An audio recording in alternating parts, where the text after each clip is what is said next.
পেঁয়াজটা দিয়ে দে।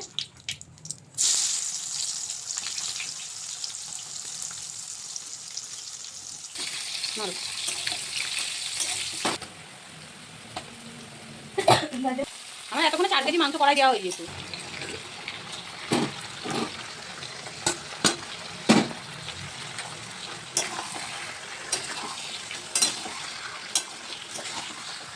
মশলাটা দেখা মশলা দেখিয়েছি, আরে লঙ্কা হলুদটা তো তখন দেওয়া হয়নি।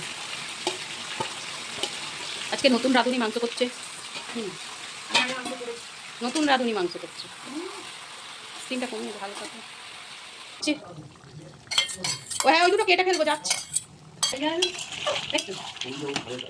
লাল লাল ঝাল ঝাল লোকের সামনে আলু তো আলু তো লাল লাল ঝাল লাল লাল ঝাল ঝাল